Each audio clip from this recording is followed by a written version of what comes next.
The gunshot that shattered Clara Bennett's kitchen window on that bitter February morning in 1881 wasn't meant for her, but it changed everything just the same.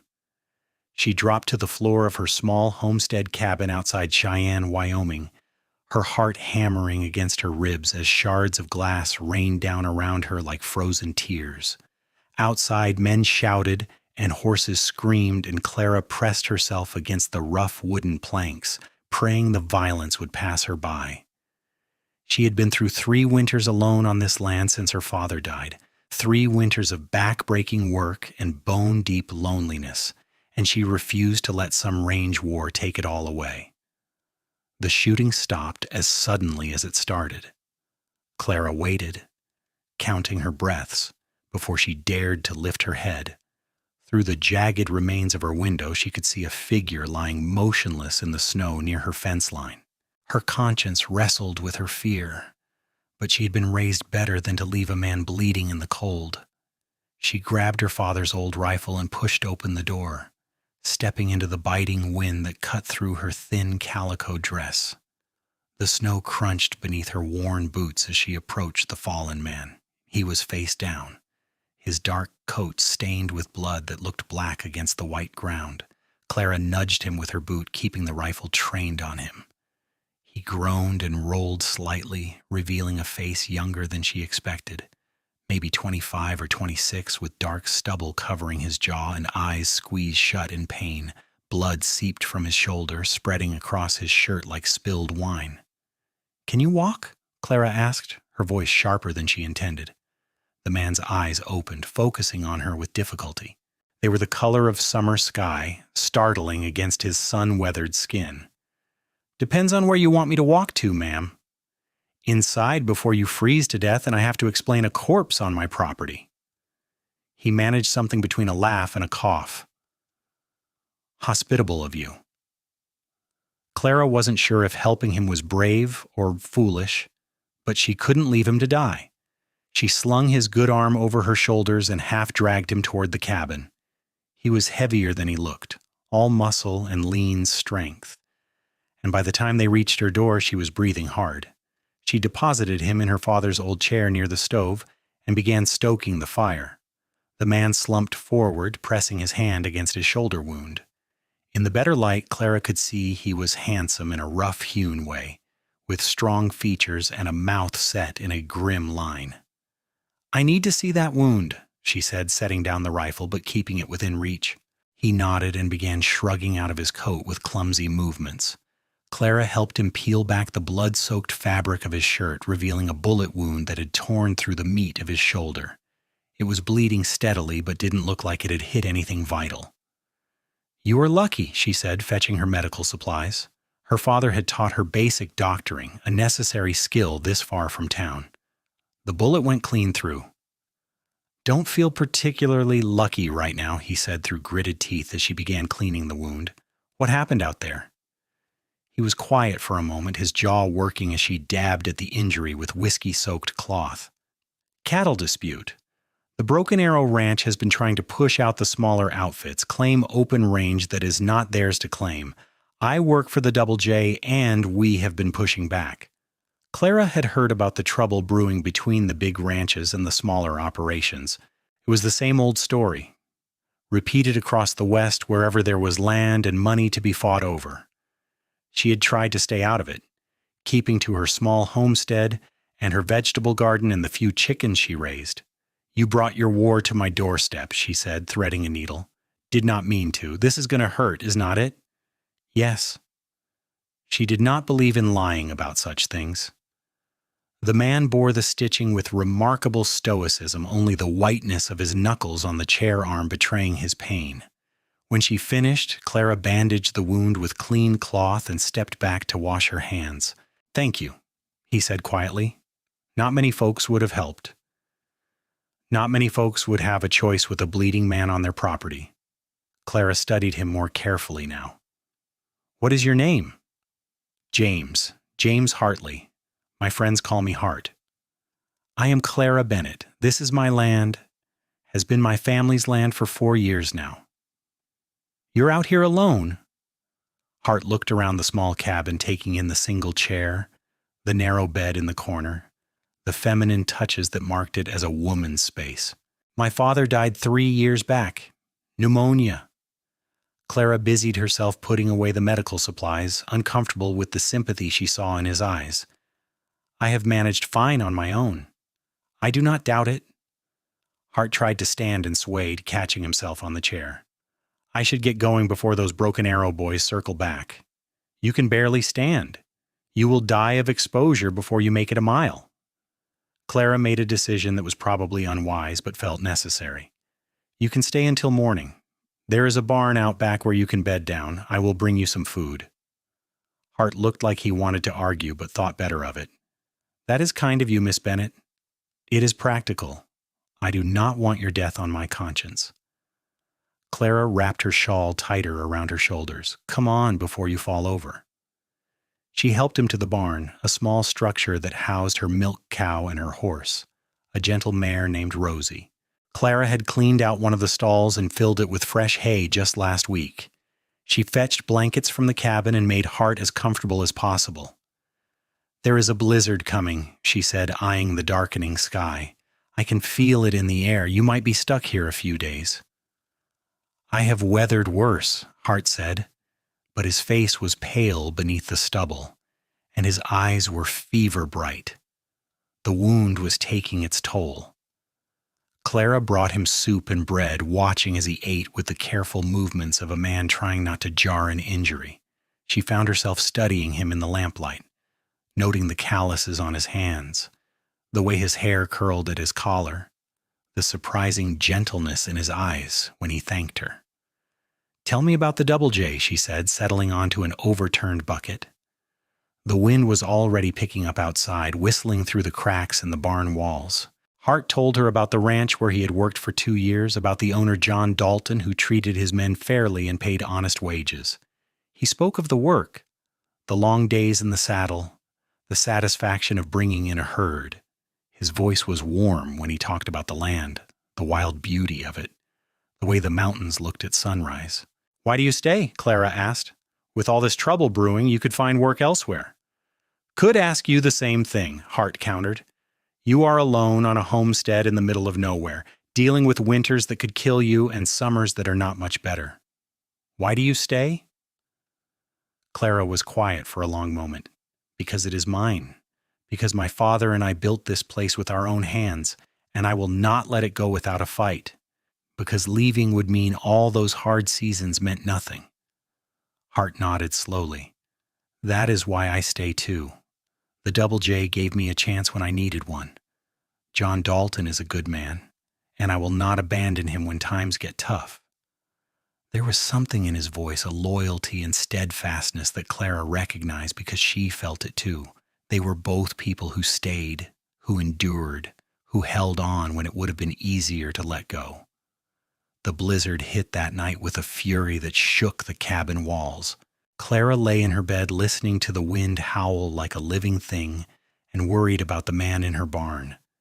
She had given him all her spare blankets, but the cold was vicious, seeping through every crack and crevice. She rose before dawn and fought her way through knee-deep snow to the barn. Hart was awake, though his color was worse, and he was shivering despite the blankets. Clara touched his forehead and felt the heat of fever. You are coming inside, she said, brooking no argument. Not proper, Hart protested weakly. Propriety will not keep you alive. Can you walk? Together they struggled through the drifting snow to the cabin. Clara settled Hart in her father's chair again and piled every quilt she owned around him. She made willow bark tea for the fever and kept the fire roaring. Outside, the world disappeared in a wall of white. The blizzard lasted 3 days. Clara spent those days tending Hart, fighting his fever with cool cloths and herbal remedies, making him drink water and eat even when he did not want to. She slept in snatches, always alert to any change in his condition. On the 3rd night, his fever broke, and he slept peacefully for the first time. Clara sagged in relief and allowed herself to sleep as well, curled up in her bed while Hart dozed in the chair. When she woke, it was to the smell of coffee and the sound of someone moving around her kitchen. She sat up, alarmed, then saw Hart standing at her stove, moving carefully but with more strength than he had shown in days. He turned when he heard her stir and offered a sheepish smile. "Figured I owed you breakfast, at least."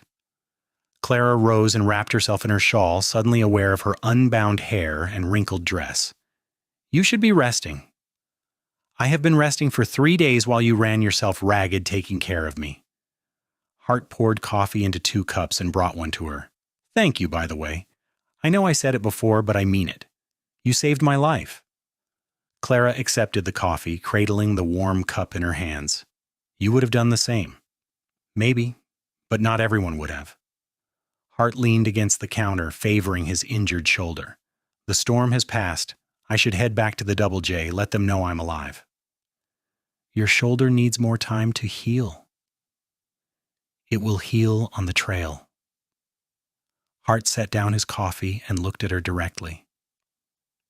"Miss Bennett, I am grateful for everything you have done, but I cannot bring more trouble to your door.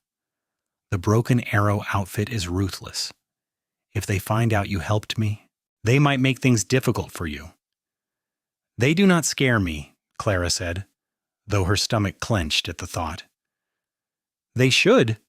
Hart's voice was serious. "Marcus Brennan, the owner, he does not take kindly to anyone who gets in his way. Small homesteaders like you, you're just obstacles to him." "Then I will deal with him if I must." Clara lifted her chin. "I have dealt with plenty already." Hart studied her for a long moment, and something shifted in his expression. A new respect mixing with what might have been admiration. "You are one stubborn woman, Clara Bennett." "So I have been told." She allowed herself a small smile. "But if you are determined to leave, at least let me pack you some food for the journey." She prepared supplies while Hart cleaned up the breakfast dishes, and they moved around each other in her small cabin with an ease that surprised her. It had been so long since she had shared her space with anyone, but Hart's presence did not feel intrusive. It felt almost natural, like he belonged there. When everything was ready, Clara walked with him to the barn to help him saddle his horse, a sturdy bay gelding that had weathered the storm well in the shelter. The day was bright and painfully cold, the snow glittering like diamonds under a hard blue sky. Hart swung into the saddle with only a slight grimace, settling the reins in his good hand. He looked down at Clara, his eyes serious. "I will come back," he said, "when things settle down, when it is safe. I would like to check on you, make sure you're all right." Clara's heart did an unexpected flutter. "I will be fine." "I know you will, but I will come back anyway." He touched the brim of his hat in farewell and urged his horse forward, the gelding's hooves crunching through the snow. Clara watched him ride away until he was just a dark speck against the white landscape, then disappeared entirely. She told herself the hollow feeling in her chest was just the aftermath of 3 intense days, nothing more. But as she went about her chores that day, the cabin felt emptier than it had in 3 years of solitude. The weeks that followed were hard. The blizzard had depleted Clara's winter stores more than she liked, and the unrelenting cold made every task twice as difficult. She cared for her animals, mended her broken window with boards and oilcloth, and tried not to think about blue eyes and a crooked smile. Then, on a morning in early March when the first hints of thaw were in the air, Clara heard the sound of hoofbeats approaching. Her hand went instinctively to the rifle by the door, but when she looked out, she saw Hart riding up on his bay gelding, looking hale and healthy, his shoulder apparently healed. He dismounted and removed his hat, his expression uncertain. "Morning, Miss Bennett." "Mr. Hartley." Clara stepped out onto her porch, trying to ignore the way her pulse quickened. "You are looking well." "Thanks to you." Hart shifted his weight, looking uncharacteristically nervous. "I said I would come back to check on you." "So you did." Clara descended the steps, stopping a few feet from him. "As you can see, I am still standing." "More than standing. Thriving, looks like." Hart gestured to where Clara had been working on expanding her chicken coop. You have been busy. Idle hands and all that. Clara tucked a strand of hair behind her ear. Would you like some coffee? I just made a fresh pot. Relief washed over Hart's face. I would like that very much. Over coffee and fresh biscuits, Hart told her about the past weeks. The range war had escalated, then cooled, at least temporarily. The territorial marshal had ridden out and made it clear he would not tolerate open warfare, and both sides had backed down, though the underlying tensions remained. John Dalton wants to avoid more bloodshed, Hart said. He is trying to negotiate with the other small outfits, present a united front against Brennan's land grabbing. Will it work? Clara asked. Hart shrugged. Depends on whether Brennan sees reason or greed. Right now it is an uneasy peace. That is better than open war, at least. True enough. Hart set down his cup and looked at her. I have been thinking about you, wondering if you were all right out here. I am always all right, Clara said, but her voice was softer than usual. I know, but that does not mean you have to be alone all the time. Hart seemed to be choosing his words carefully. I was thinking, if you would not mind, I could ride out here on my days off, help with the heavier work, things that are difficult to manage alone, just as a friend, someone looking out for you. Clara knew she should refuse. Accepting help meant accepting charity, and it meant opening her life to someone else in a way she had avoided since her father died. But she also knew the truth in what Hart said. There were things that were almost impossible to manage alone, and the loneliness had become a weight she carried without quite acknowledging it. I cannot pay you, she said finally. Did not ask you to. I am offering as a friend, Clara. Nothing more. The way he said her name, without the formal Miss Bennett, felt significant. Clara met his eyes and saw only sincerity there. No hidden motives or expectations. All right, she said. As friends. Hart's smile was like sunrise. As friends. True to his word, Hart began riding out to Clara's homestead every week, sometimes more often when his work allowed. He fixed her fence line, repaired her barn roof, helped her plow the field for spring planting. They worked side by side, and Clara found herself looking forward to his visits with an anticipation that both thrilled and terrified her. They talked while they worked, sharing stories about their lives. Hart told her about growing up in Texas, the youngest of 6 children, how he had left home at 18 to find his own way in the world. He spoke of his mother's gentleness and his father's stern faith, of siblings scattered across the West. Clara shared her own history, her childhood in Ohio, the journey west with her parents seeking a new start. She told him about her mother's death from fever when Clara was 12, about the years she and her father had worked together to build the homestead, about his death that had left her alone but determined. He taught me everything, Clara said one afternoon as they planted beans in the kitchen garden, how to shoot, how to doctor, how to read the weather and the land. He said a woman needed to be self-sufficient out here, that I could not rely on anyone else. He was right, Hart said. But that does not mean you have to refuse help when it is offered freely. Clara glanced at him, noting the way the spring sun brought out the gold in his brown hair, the way his hands moved with sure competence as he worked. Is that what this is? Help freely offered? Hart met her eyes. It is whatever you want it to be, Clara. The moment stretched between them, full of unspoken possibilities. Clara looked away first, her heart pounding. It had been so long since she had allowed herself to feel anything beyond the basic need to survive. The thought of letting someone in, of risking her heart, was as frightening as any blizzard. But over the following weeks, Clara found her defenses slowly eroding. Hart was patient and kind, never pushing, always respectful. He made her laugh with stories from the ranch, listened when she talked about her dreams for the homestead, treated her like an equal rather than a fragile thing to be protected. The first time he touched her beyond the necessities of work, it was to tuck a strand of hair behind her ear as they sat on her porch watching the sunset. His fingers lingered for just a moment against her cheek, and Clara felt that touch all the way to her bones. Clara, he said softly, I need you to know that my feelings for you have become more than friendly. Her breath caught. Heart, I'm not asking for anything. I just need you to know. You have become important to me, more important than I knew someone could be. His eyes searched hers. If you do not feel the same, I will understand. I will still come around, still help out, and I will not mention it again. But I had to tell you. Clara's mind raced. She could send him away, protect her heart by keeping it locked tight, or she could be brave, could take the risk of feeling something again. I am scared, she admitted in a whisper. Of me? Of losing someone again. Of letting myself care and then having it ripped away. Hart took her hand gently. I cannot promise nothing bad will ever happen. Life out here is too hard for guarantees, but I can promise that I'm not going anywhere by choice. I am here, Clara, for as long as you will have me. Clara looked at their joined hands, his work roughened and scarred, hers no different.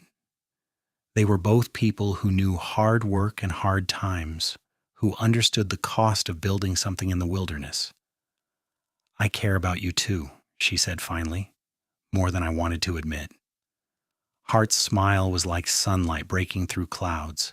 He lifted her hand to his lips and kissed her knuckles, the gesture so tender it made Clara's eyes sting with unexpected tears. They took things slowly after that, learning each other by increments. Hart continued his visits, but now there were stolen moments of affection. A kiss on her temple as he arrived, her hand resting on his shoulder as they stood looking out over the land, quiet conversations that stretched into the night. Summer came with its own hardships. The heat was brutal, and a drought threatened the crops.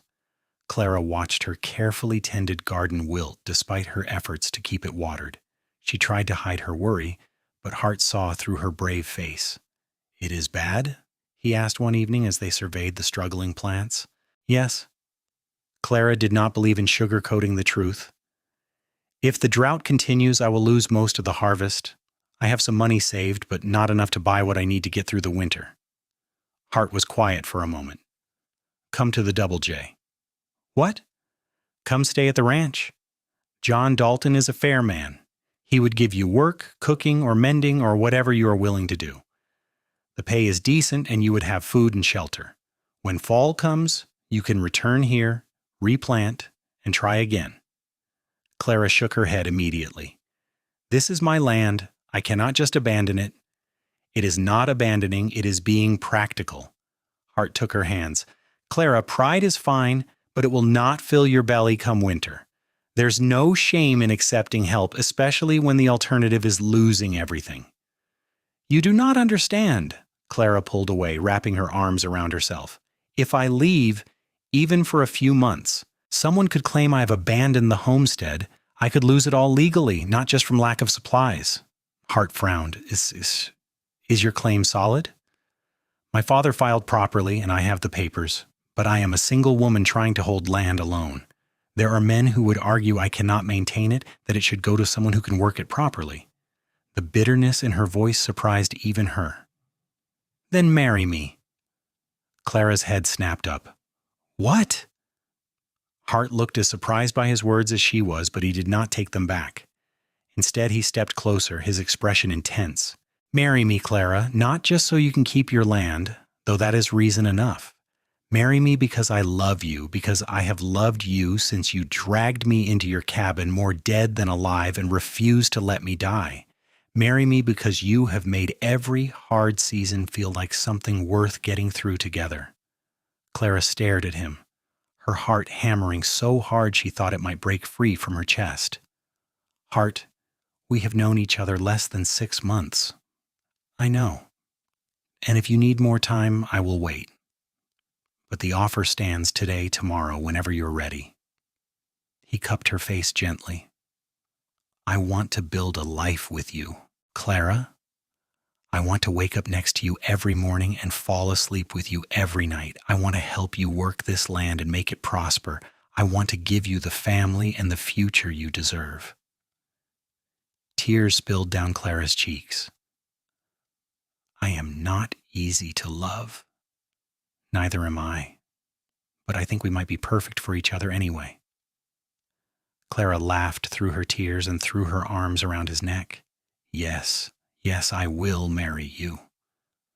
Hart lifted her off her feet, spinning her around before setting her down and kissing her with a tenderness that made her dizzy. When they finally pulled apart, both breathing hard, he rested his forehead against hers. We will make this work, he promised. Together, we can weather anything.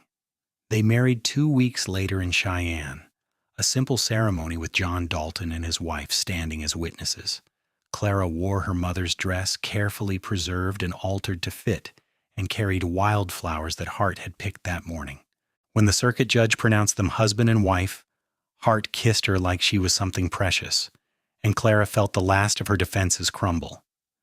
The drought broke a week after their wedding, the skies opening up in a downpour that soaked the parched earth. Clara stood on her porch, now their porch, and watched the rain with tears of relief streaming down her face. Hart came up behind her and wrapped his arms around her waist, pulling her back against his chest. "It is a good sign," he murmured against her ear. Clara turned in his arms and kissed him deeply. "It is a new start." They worked through the rest of the summer and into fall, salvaging what they could of the garden and preparing for the winter ahead. Hart divided his time between the homestead and the Double J, but he was always home by nightfall, and Clara found she liked having someone to cook for, to talk with, to share the burden and the beauty of the days. In the evenings, they would sit together on the porch or by the fire, and Hart would read aloud from the few books Clara owned. His voice was soothing, and Clara would rest her head on his shoulder, feeling a contentment she had not known was possible. The first real test of their marriage came in October when Marcus Brennan himself rode up to their homestead with 3 of his men. Clara was working in the garden when they arrived, and she straightened slowly, her hand moving instinctively to the rifle leaning against the fence post. Brennan was a large man with cold eyes and an air of entitlement that set Clara's teeth on edge. He dismounted without invitation and looked around the property with obvious disdain. "You must be the new Mrs. Hartley," he said, his tone making it clear what he thought of that. "I am Clara Hartley, yes?" Clara kept her voice level. "Can I help you with something, Mr. Brennan?" "Just wanted to meet the woman who convinced one of Dalton's best men to waste his time on a failing homestead." Brennan smiled, but there was no warmth in it. "This land could be put to better use as part of the Broken Arrow. This land is mine, and it is not for sale. Everything is for sale at the right price." Brennan took a step closer. "You and your husband, you are trying to do something impossible. This drought has shown that. Why not cut your losses now, take my offer, and move on?" Clara met his eyes steadily. "Because this is our home, and we are not quitters." Before Brennan could respond, Clara heard the sound of hoofbeats. Hart rode in fast, his face like thunder when he saw Brennan and his men on their property. He dismounted in one smooth motion and moved to stand beside Clara, his hand resting on the pistol at his hip. "Brennan, you are not welcome here." "Just having a friendly conversation with your wife, Hartley." Brennan's smile widened, trying to help her see reason. "My wife sees just fine. Now get off our land." The tension was thick enough to choke on. Brennan's men shifted, their hands moving toward their weapons, but Hart did not flinch. Clara felt her own hand tighten on the rifle, ready to use it if necessary. Finally, Brennan laughed, though it was not a pleasant sound. "All right, Hartley, have it your way. But this land is not going to sustain you. When you come crawling to sell, do not expect me to be as generous with my offer. We will take our chances." Hart's voice was hard as iron. Brennan remounted and rode off with his men, but the threat lingered in the air like smoke. When they were gone, Clara let out a breath she had not realized she was holding. "That was dangerous," she said quietly. "He is all bluster." But Hart's jaw was tight. "I am sorry, Clara. I should have been here." "You are here now." Clara set down the rifle and took his hand. We faced him together, and we did not back down. That is what matters. Hart pulled her into his arms, holding her tightly. I will not let him take this from us, I swear it. Winter came hard and fast that year, but Clara faced it with a lighter heart than she had in years past. She was not alone anymore, and the difference was profound. When the storms raged, she and Hart would huddle together by the fire, sharing body heat and stories and dreams for the future. When the work was backbreaking, there were two sets of hands to share it. When the loneliness threatened, there was always someone there with a kind word or a gentle touch. One evening in January, as they lay tangled together in bed, Hart's hand splayed across her stomach in a gesture that had become familiar. Clara told him something she had been holding close for weeks. I am carrying your child. Hart went very still, then propped himself up on his elbow to look down at her. Truly? Truly, I am about 3 months along, I think. The baby should come in early summer. Joy transformed Hart's face, making him look young and unburdened. He kissed her deeply, then moved down to press his lips to her belly. Hello in there, little one. Your mother and I are very glad you are coming. Clara laughed, running her fingers through his hair. You are going to be a wonderful father. I hope so. Hart moved back up to gather her in his arms. I want to give this child everything. A safe home, a good life, parents who love each other and love them. We will, Clara promised. Together, we will give them everything. The pregnancy was not easy. Clara struggled with sickness in the early months, and the physical work of the homestead became increasingly difficult as her belly grew. Hart took on more and more of the burden, often working himself to exhaustion to keep everything running. You are going to work yourself into an early grave, Clara scolded one evening as she watched him stumble in, barely able to stand. Just want everything ready for when the baby comes. Hart collapsed into a chair and let Clara pull off his boots. Want you to have time to rest and heal without worrying about the chores. I appreciate that, but I need you healthy too. Clara knelt in front of him, her hands on his knees. We are a team, remember? That means taking care of each other. Hart cupped her face. I know. I just want to take care of you so badly. You have been alone for so long, carrying everything by yourself. Let me carry some of it now. I am letting you, Clara said gently, but not at the cost of yourself. They found a better balance after that, Hart still doing the heavy work, but also accepting when Clara insisted they rest, that some things could wait. As spring came and Clara grew large with child, they prepared the cabin for the new arrival. Hart built a cradle with his own hands, sanding it until it was smooth as silk, and Clara sewed tiny gowns and blankets with careful stitches. John Dalton's wife, Margaret, rode out in April to check on Clara and offer her help. She was a practical, kind woman in her 40s who had raised 4 children of her own. She looked Clara over with experienced eyes and pronounced her healthy and likely to have an easy birth. But I will come stay with you when your time is near, Margaret said. No woman should go through that alone, and no man should have to deliver his own child if it can be helped. Clara felt tears prick her eyes at the kindness. Thank you, Margaret. We look after our own, Margaret said simply, and you and Hart, you are family now. True to her word, Margaret arrived in early June when Clara's contractions began. She sent Hart out to do chores, ignoring his protests, and stayed by Clara's side through the long hours of labor. It was hard, harder than Clara had imagined, her body splitting open with pain as she struggled to bring her child into the world. But Margaret was there with cool cloths and steady encouragement. And when Clara thought she could not go on, the older woman gripped her hand hard. You can do this, Clara. You are one of the strongest women I know. Just a little more, and you will meet your baby. With a final wrenching push, Clara felt the baby slip free, and a moment later, a thin, angry cry filled the cabin. Margaret worked quickly, and then she was placing a squirming bundle in Clara's arms. A boy, Margaret said with a smile. A healthy, beautiful boy. Clara looked down at her son, at his red, wrinkled face and his tiny, perfect fingers, and felt love crash over her like a wave. "Hello, little one. I am your mama." Margaret cleaned up and then went to fetch Hart, who had been pacing outside like a caged animal.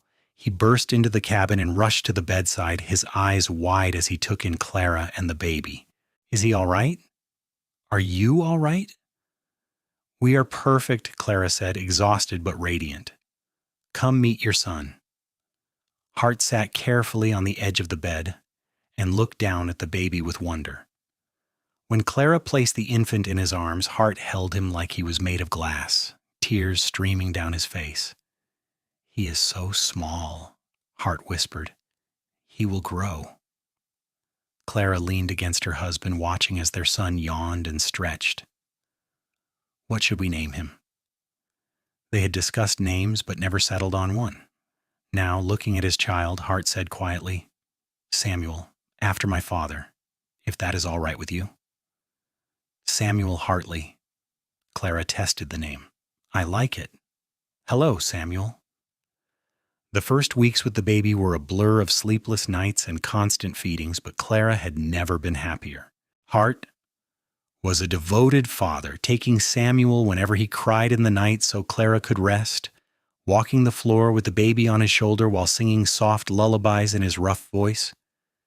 "You are a natural at this," Clara said one morning, watching Hart change Samuel's diaper with practiced ease. "He's a good baby, makes it easy." Hart finished fastening the diaper and scooped Samuel up, kissing his downy head. "Besides, I love him. Makes everything easier." Clara's heart swelled. This was what she had never dared to dream of during those lonely years after her father died. A partner who loved her, a child they had created together, a home that felt full and warm and alive. But life in the West was never easy for long. In late July, as the summer heat beat down mercilessly, Hart came home one evening with troubled eyes. Clara, nursing Samuel in the rocking chair, looked up with immediate concern. "What is wrong?" Hart sat down heavily at the table. "Brennan is making his move. He has filed a claim with the territory saying the open range should be allocated to established ranches, not small homesteads. He's got lawyers and politicians backing him up." Clara felt her blood run cold. "Can he do that?" "He can try. John Dalton is fighting it, but Brennan has money and influence." Hart ran his hands through his hair. "If the territory sides with him, a lot of homesteaders could lose their land, us included." "No." Clara's voice was fierce. "We have filed properly. This land is ours legally." "Legal does not always matter when there is enough money involved." Hart looked at her with anguish. "Clara, I do not know how to fight this. I can work with my hands. I can tend cattle and mend fences, but lawyers and politics, that is beyond me." Clara was quiet for a moment, thinking. Then she carefully transferred Samuel to his cradle and stood up, her expression determined. "Then we fight the only way we can. We rally the other homesteaders, make sure they know what is happening. We go to the territorial governor ourselves, make our case. We do not let Brennan win without a fight. That could take months. We would have to leave the homestead. Margaret already said she would help us if we needed it. We can ask her to look after the place while we are gone." Clara moved to stand in front of Hart, taking his hands. "You said we could weather anything together. This is just another storm, Hart. We will get through it." Hart looked up at her with such love it took her breath away. "How did I get so lucky to find you?" "I ask myself the same thing every day." Clara pulled him to his feet and kissed him softly. "We have a family now, Hart. A son who deserves to grow up on this land his parents built. I will fight for that with everything I have." Over the next few weeks, they organized. Hart rode out to the neighboring homesteads and small ranches, spreading the word about Brennan's plans and urging unity. Clara wrote letters, careful and precise, laying out the legal arguments for why their claims should be honored. John Dalton contributed money for the cause, and slowly a coalition formed. In September, when Samuel was 3 months old, Clara and Hart made the journey to the territorial capital in Cheyenne with a delegation of homesteaders. Margaret stayed at their homestead as promised, caring for the property and sending messages if anything went wrong. The territorial governor, a stern man named William Prescott, agreed to hear their case. Clara stood before him with Samuel in her arms, surrounded by Hart and the other homesteaders, and spoke with a passion born of desperation. "Governor Prescott, we are not asking for charity or special treatment. We are asking for the law to be upheld. Each of us has filed proper claims, paid the fees, worked the land as required. We have built homes and farms and lives in good faith, trusting in the promise that this territory makes to its settlers. To allow Mr. Brennan to overturn our legal claims simply because he has wealth would be a betrayal of everything this territory stands for." She talked about the hard winters and the droughts, the back-breaking work and the moments of fear. She spoke of her father who had died building their homestead, of the child in her arms who deserved to inherit the land his family had fought for. By the time she finished, there were tears on some faces, and even the governor looked moved. Brennan, for his part, made his case with slick lawyers and financial arguments claiming that efficient use of the land required consolidation, that small homesteaders were inefficient and unsustainable. But Clara could see that his words rang hollow after the raw emotion of her testimony.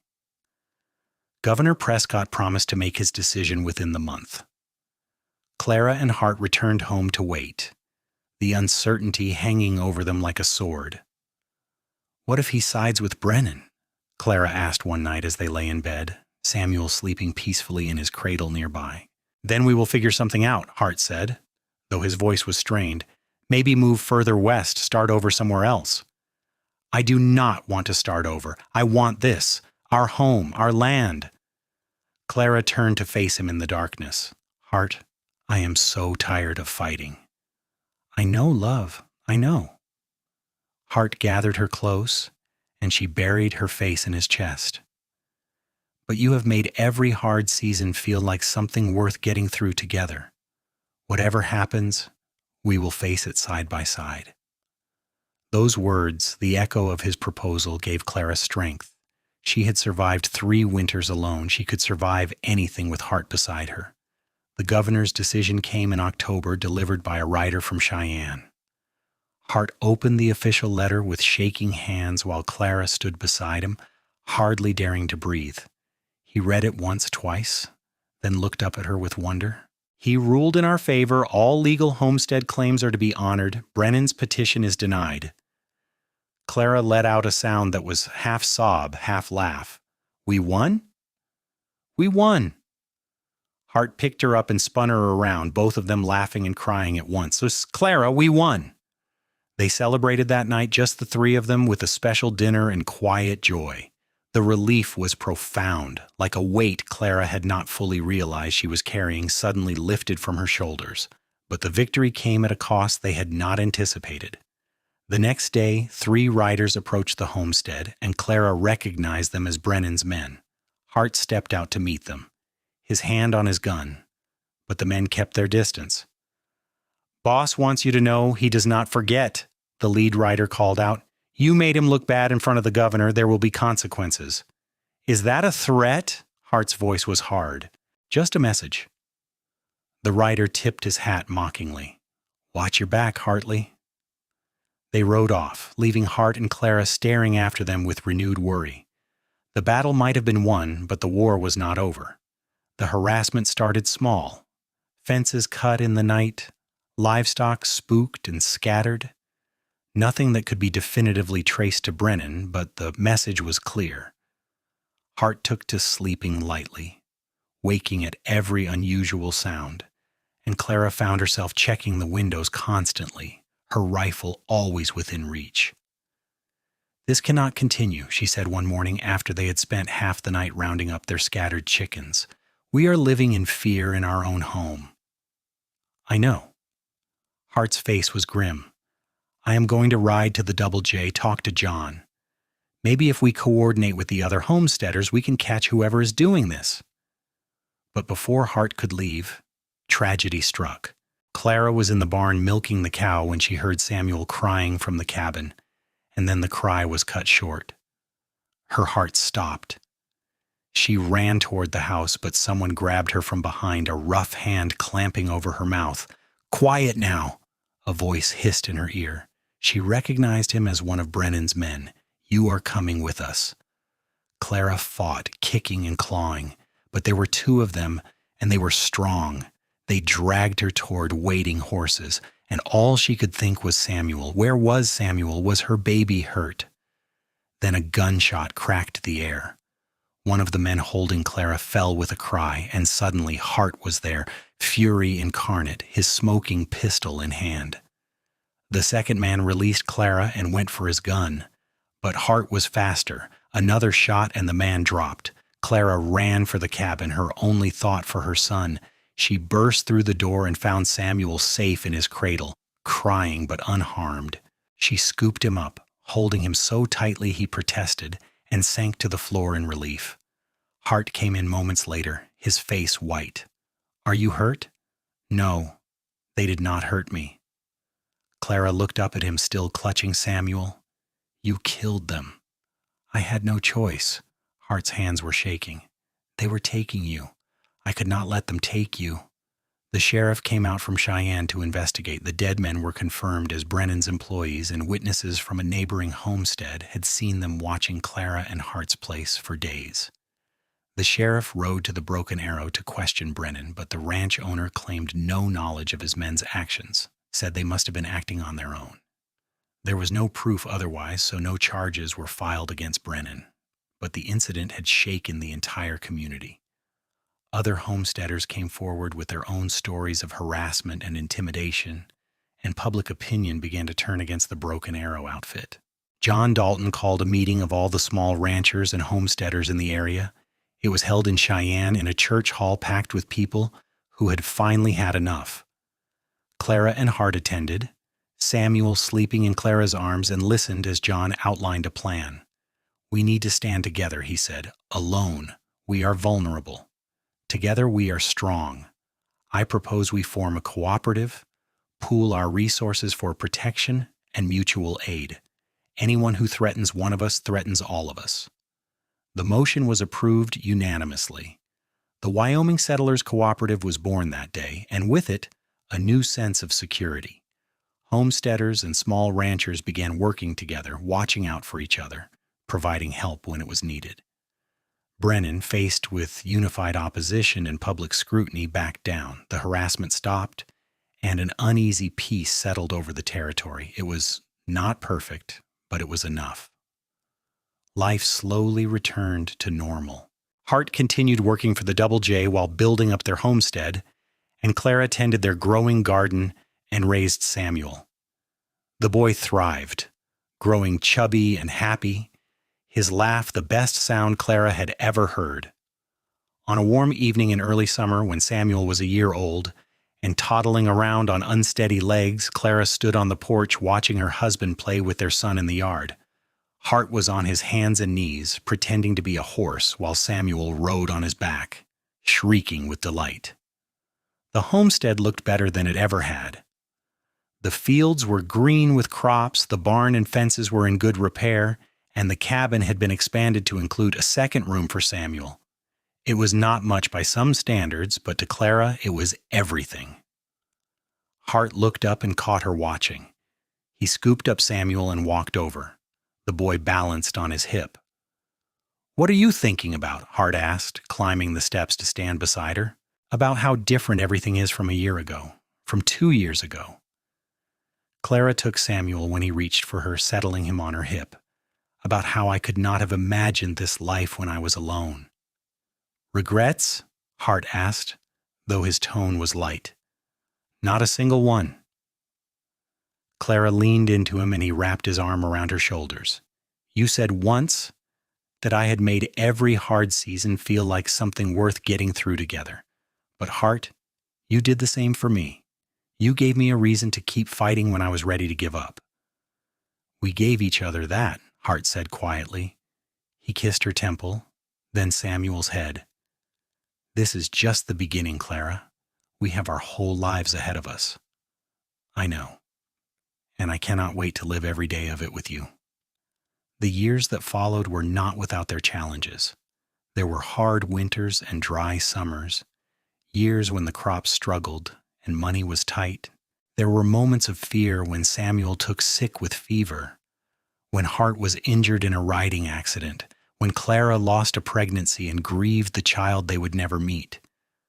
But there were also moments of profound joy. Samuel's first words, his first day helping his father in the fields, his quick mind and gentle heart. The evening Clara told Hart she was pregnant again, and his whoop of joy that could probably be heard in town. The birth of their daughter Rose in the spring of 1885, a tiny thing with her mother's dark hair and her father's blue eyes. Then came their youngest, another son they named Thomas, born in 1887 with a head full of red gold hair and a temperament to match. Their cabin grew more crowded and more full of love with each addition. Hart proved to be everything Clara had hoped for as a husband and father. He was patient with the children, teaching them about the land and the animals with the same care her own father had shown her. He was tender with Clara, never taking for granted the gift of their partnership. And he worked tirelessly to build a better life for their family, often pushing himself to exhaustion, but always with a smile when he came home to their waiting arms. Clara, for her part, discovered strengths she had not known she possessed. She became the heart of their small community, the woman other homesteaders came to for advice or help or just a sympathetic ear. She doctored injuries, delivered babies, and mediated disputes. She taught her children to read and write, to be kind and strong, to value honesty and hard work. One evening in the fall of 1890, as Clara sat on the porch watching the sunset, Hart came out and settled beside her. The children were inside doing their evening chores, their voices a soft murmur through the open window. 9 years of marriage, 3 children, countless challenges overcome. Clara sometimes still marveled at how full her life had become. "Remember when you first dragged me into this cabin, more dead than alive?" Hart said, echoing her thoughts. "I remember thinking you were going to die on me and I would have to explain it to the sheriff," Clara said with a smile. "Instead, you saved my life in more ways than one." Hart took her hand, his thumb tracing familiar patterns on her skin. "Clara, I need you to know something. All the hard things we have been through, the drought and the range war and the fear and the grief, none of it has made me regret choosing this life with you. If anything, it has made me more grateful." "I feel the same way," Clara said softly. "Every hard season, every challenge, you have been there beside me, and that has made all the difference." "You made every hard season feel like something worth getting through together," Hart said, his voice thick with emotion. "You still do every single day." Clara turned to look at him, this man who had ridden into her life on a tide of blood and violence and had stayed to build something beautiful with her. His face was more weathered now, lines around his eyes from squinting at the sun, but he was still the most handsome man she had ever seen. "I love you, James Hartley," she said. "I love you, Clara Hartley." He kissed her softly, a kiss that held 9 years of history and the promise of all the years to come. As the years continued to pass, the homestead prospered. Samuel grew into a serious young man who loved the land as much as his parents did. Rose proved to have a gift for growing things, her small garden producing vegetables that won prizes at the county fair. Thomas was wild and fearless, always climbing trees or chasing after the ranch dogs, giving his parents gray hairs with his adventures. The Wyoming Settlers Cooperative thrived, bringing stability and support to the region. Marcus Brennan eventually sold the Broken Arrow and moved east, his dreams of empire defeated by the stubborn determination of the homesteaders he had tried to push out. New families arrived, drawn by word of good land and fair dealing, and the community grew. Hart and Clara became pillars of that community, respected and loved for their kindness and their willingness to help anyone in need. Their home was always open, their table always welcoming. They hosted barn raisings and harvest celebrations, Christmas gatherings, and summer picnics. Their children grew up surrounded by love and laughter, secure in the knowledge that they were valued and cherished. In 1895, when Samuel was 14, Rose 10, and Thomas 8, Clara discovered she was pregnant again. It was unexpected, and at first she worried about being too old, about the risks, but Hart was overjoyed, and his excitement was contagious. "Another little one," he said, his hand on her still flat belly. "Our family keeps growing, and I could not be happier." The pregnancy was harder than the others had been. Clara tired more easily, and there were complications that worried Margaret and the doctor from Cheyenne. But when her labor began in late spring, Clara faced it with the same determination she brought to everything. This time it was a girl, small but healthy, with Clara's features and a surprising amount of dark hair. They named her Grace because she felt like a gift they had not dared to ask for. 4 children, Hart said in wonder as he held his new daughter. "We have 4 beautiful children, Clara." "We are blessed," Clara agreed, watching as her other children crowded around to meet their new sister. Samuel was gentle and protective. Rose cooed and wanted to help with everything. And Thomas was slightly skeptical of the small red creature, but interested nonetheless. Their family was complete. Clara felt it in her bones, a sense of rightness and fulfillment. This was what she had been meant to do, the life she had been meant to build. All those lonely years after her father died, all the struggle and fear and uncertainty had led her here, to this moment, surrounded by the people she loved most in the world. The children grew and changed, each developing their own personalities and dreams. Samuel eventually took over more and more of the homestead work, proving himself as capable as his father. He courted the daughter of a neighboring rancher, a sweet girl named Emma, and when he turned 21, they married in a ceremony that brought tears to Clara's eyes. Her firstborn, her baby boy, starting his own family. Rose, true to her nature, became a teacher in the small schoolhouse that had been built in the growing town. She loved working with children, and her students adored her. She had suitors, but she was in no hurry to marry, content with her work and her family. Thomas, wild as ever, announced at 16 that he wanted to be a cowboy like his father had been.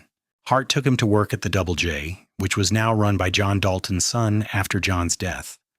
Thomas thrived in the work, and Hart would come home with stories of his son's antics and growing skill with horses. Grace, the baby, was a surprise in every way. She had a fierce intelligence and a stubborn streak that reminded everyone of Clara. She learned to read before she started school and consumed every book she could get her hands on. She talked about going to university someday, about becoming a lawyer or a doctor, dreams that made Clara's heart swell with pride and hope for a future where women could have such choices. The 20th century arrived, bringing changes to the West. The frontier was closing, towns were growing into cities, and the wild days of the range wars and cattle drives were fading into history. But on the Hartley homestead, life continued much as it always had. The land was worked, the seasons turned, and the family that had been built there through love and perseverance endured. Clara and Hart grew older together, their hair graying, their bodies bearing the marks of hard work and harder years, but their love never diminished.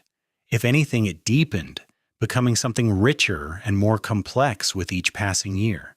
They knew each other's thoughts before they were spoken, could communicate with a glance, moved around each other with the ease of long practice.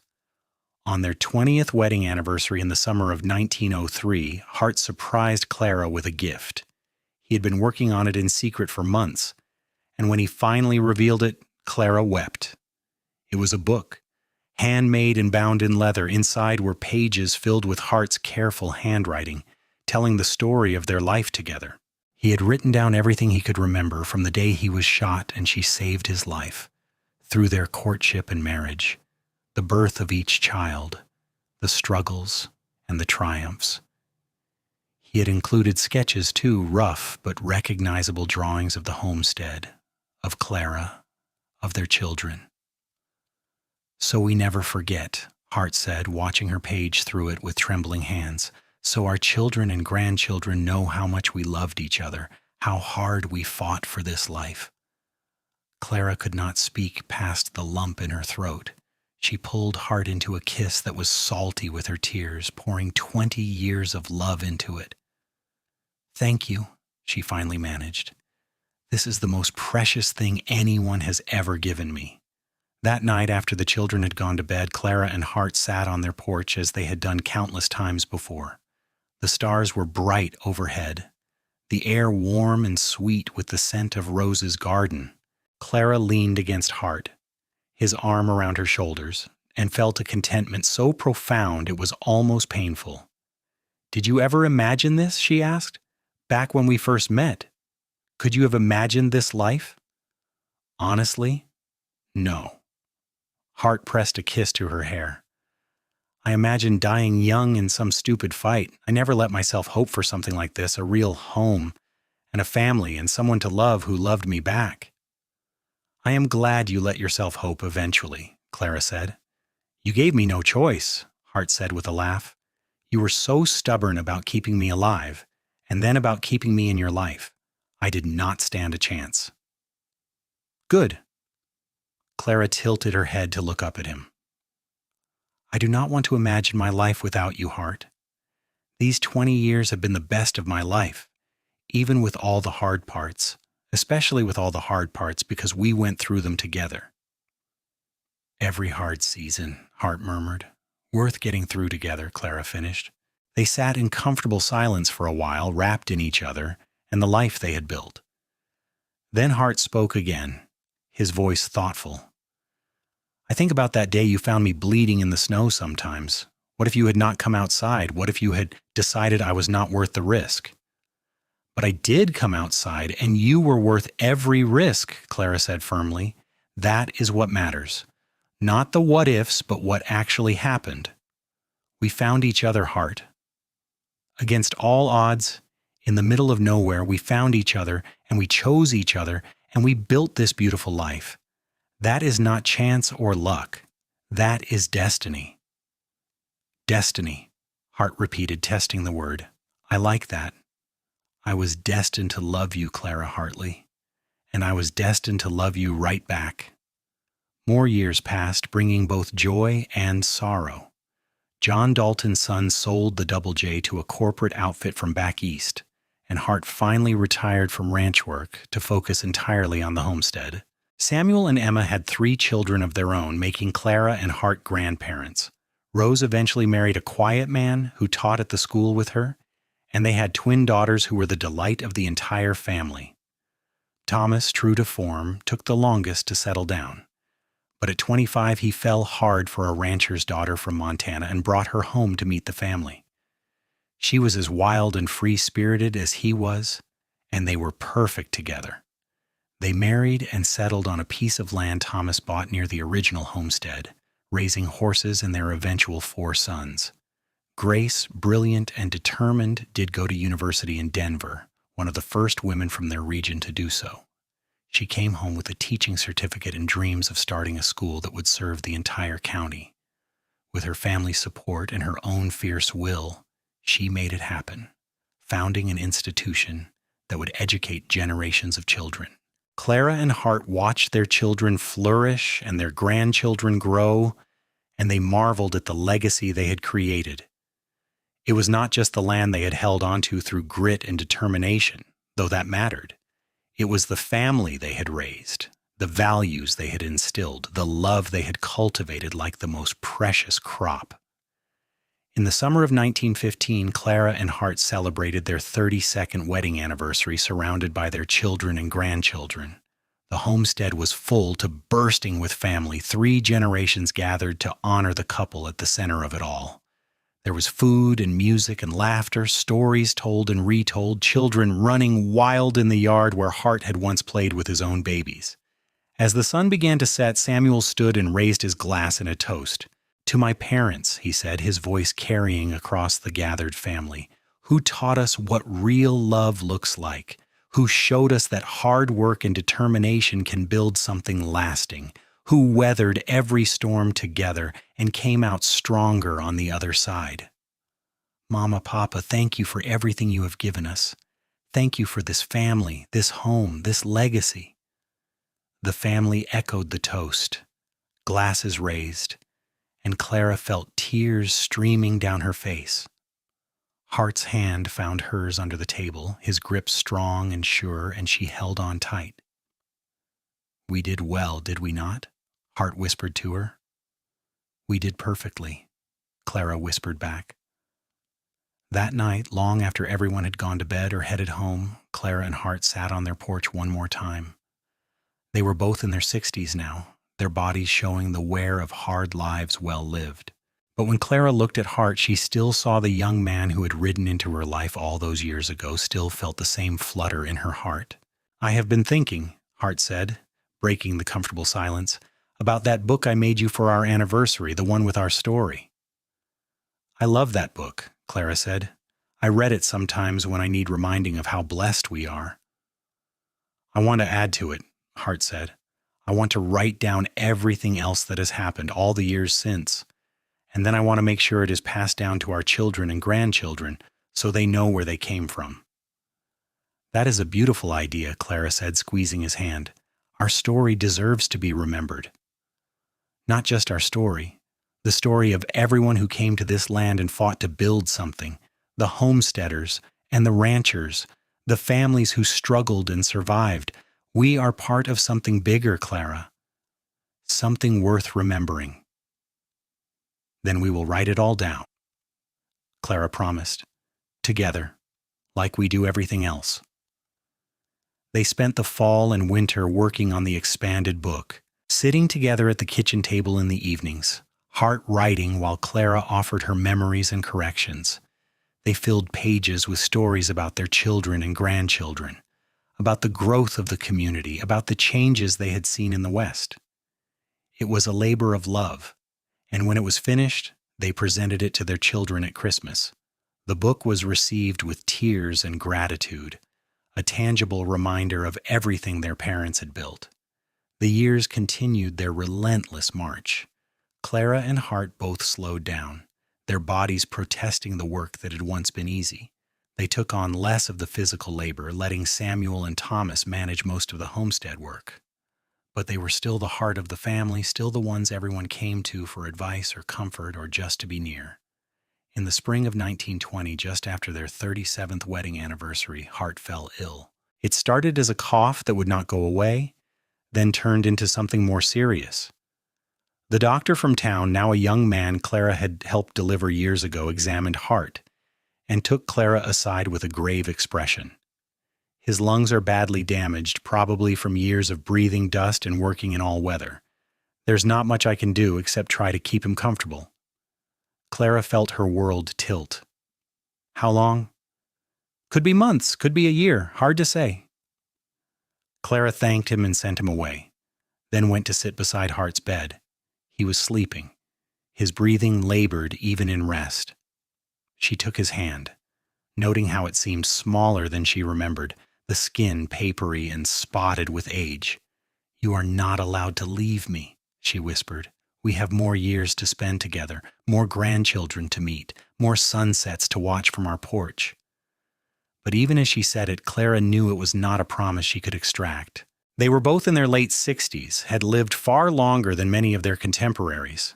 They had been blessed with more years together than they had any right to expect. Hart rallied for a while, summer bringing some improvement. But as fall approached, he weakened again. The family gathered, knowing without being told that time was growing short. The house was full again, but this time with a different energy, sadness, and love mixed together. On a cool October evening, as the sun painted the sky in shades of gold and crimson, Hart asked Clara to help him out to the porch. He wanted to see the sunset one more time from their special place. Clara wrapped him in blankets and helped him settle into his chair, then sat beside him as she had done thousands of times before.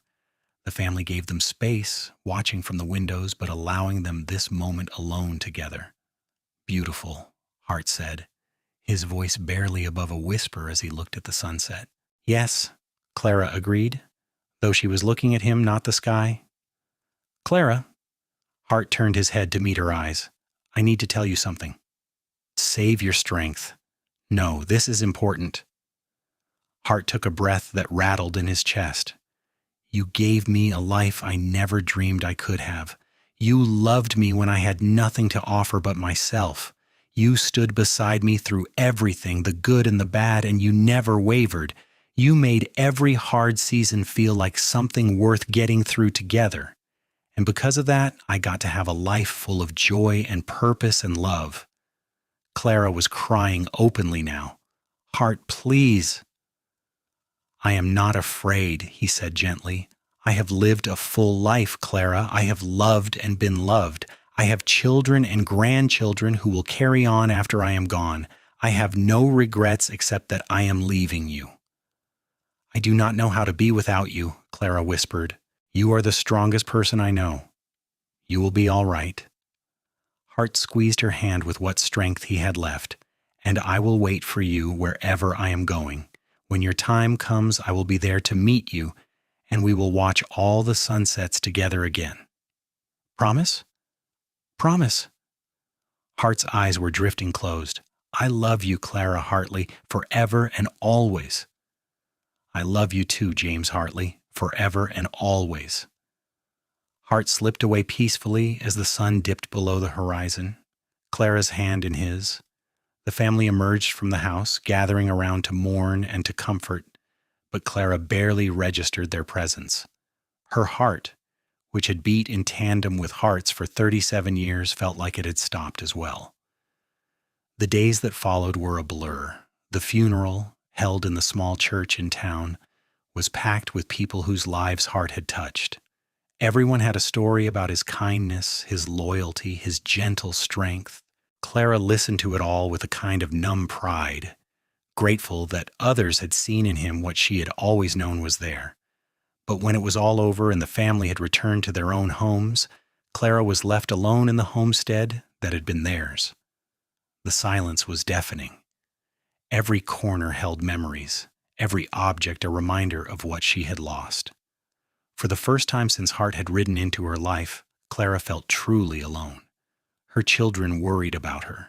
They took turns staying at the homestead, making sure she ate and slept and did not simply give up. Clara appreciated their concern, but part of her wished they would leave her to her grief. It was Grace, surprising Clara, who finally reached her. Her youngest daughter, now 25 and working as the principal of her school, sat down with Clara one evening and spoke to her with gentle directness. Mama, I know you are hurting. I know losing Papa feels like losing part of yourself, but he would not want you to stop living. He loved you too much for that. I know, Clara said dully. Do you? Because it does not seem like you do. Grace took her mother's hands. Mama, you are 67 years old. You could have 10, 15, maybe even 20 more years. That is a lot of time to spend just existing instead of living. What would you have me do? Clara asked, a spark of anger breaking through the numbness. Pretend I am not heartbroken? No. Feel it. Grieve it. Let it hurt. But then, when you are ready, start living again. Not the same life you had because that is gone, but a new life, one that honors what you and Papa built. Grace's eyes were intent. You have grandchildren who need their grandmother. You have children who need their mother. And you have a whole community that has relied on your strength and wisdom for decades. We all need you, Mama. Please do not give up on us. Clara looked at her daughter, this fierce, brilliant woman she had raised, and felt something shift inside her. Grace was right. Hart would not want her to simply fade away. He had fought for every day of their life together, and she owed it to his memory to do the same. All right, Clara said quietly, I will try. It was not easy, learning to live without the person who had been her partner in everything for nearly 4 decades. There were days when the grief threatened to swallow Clara whole, when she found herself talking to Hart as if he were still there, when she woke reaching for him in the night. But there were also moments of unexpected grace. The grandchildren who came to visit and filled the house with noise and laughter, the neighbors who stopped by with food or invitations or just to sit quietly with her, the land itself, which still needed tending, giving her a purpose to get up each day. Clara began to heal, not forgetting Hart, but learning to carry his memory in a way that felt like love rather than just pain. She told stories about him to her grandchildren, making sure they knew the man who had helped build their family. She tended the roses he had planted for her years ago, keeping them beautiful even as she grew older. She lived day by day, honoring the life they had shared by refusing to waste the time she had left. 3 years after Hart's death, on what would have been their 40th wedding anniversary, Clara's family gathered at the homestead for a celebration of his life. They planted a tree in his memory, a strong oak that would grow and provide shade for future generations. They told stories and shared memories, and Clara felt surrounded by love. That evening, after everyone had left, Clara sat on the porch alone and looked out over the land she and Hart had fought so hard to keep.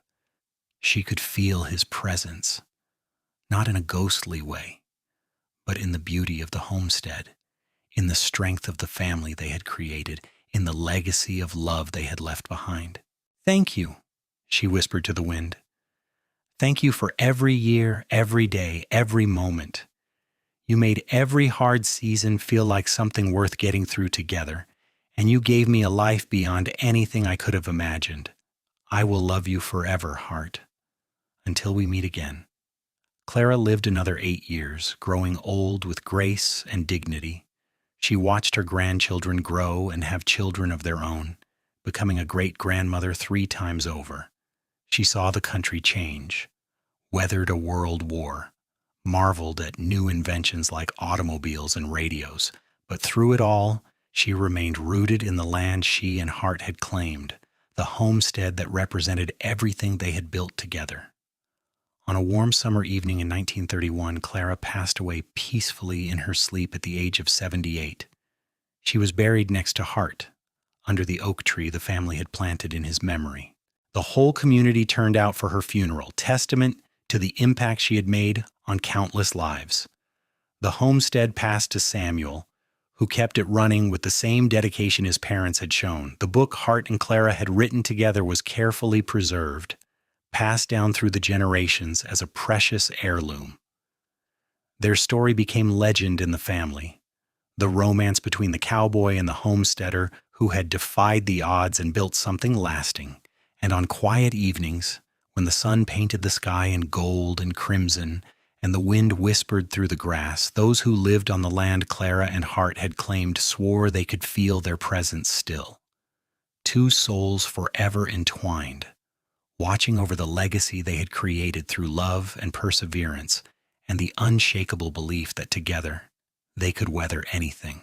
Their love story became the foundation upon which a family was built, a reminder that the hardest seasons are made bearable by having someone to face them with, that true partnership can overcome any obstacle, and that a love forged in adversity and sustained through dedication can echo through generations, inspiring all who come after.